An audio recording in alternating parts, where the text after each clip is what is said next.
Hey, it's Joe Crump doing a series on outrageous claims I've made ever since I started teaching real estate investing about real estate investing.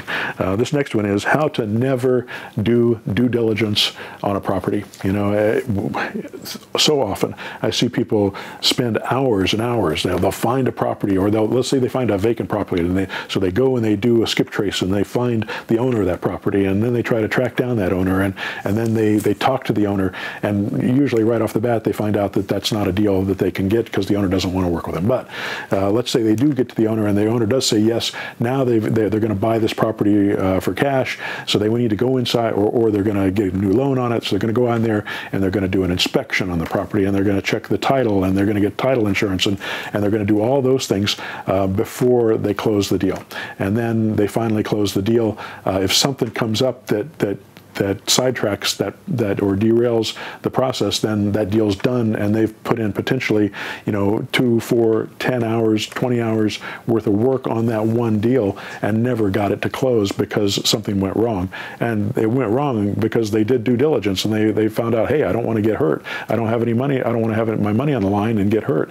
But the reason we don't have to do due diligence is because we don't have our money on the line. We don't have our credit on the line.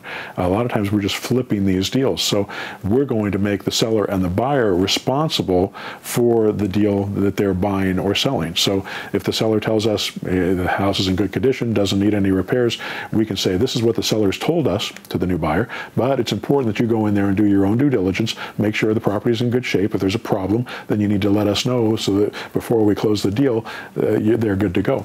And so we put the responsibility on the shoulders of the people that we're flipping the deal with, rather than having to take it on ourselves.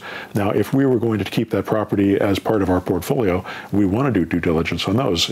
I believe that I'd like to go to that property. So when I get a property that I want to keep, most of the time, and I haven't done this all the time, but most of the time I try to go see that property or that neighborhood, or at the very least get somebody to take some videotape and you know, cover the area and talk about the area, somebody who knows the area for me, and you can do that.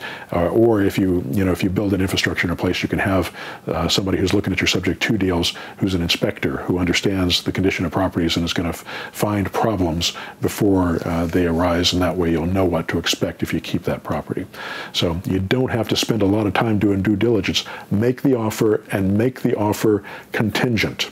So it's assignable always, and it's always contingent. And it's either contingent upon you filling the property with a tenant, or if you're doing lease option deals, or it's contingent upon approval by your investor. And your investor can be your wife or your mom or your husband or your friend, or basically you. You know, it's basically saying, I'll take it unless I change my mind.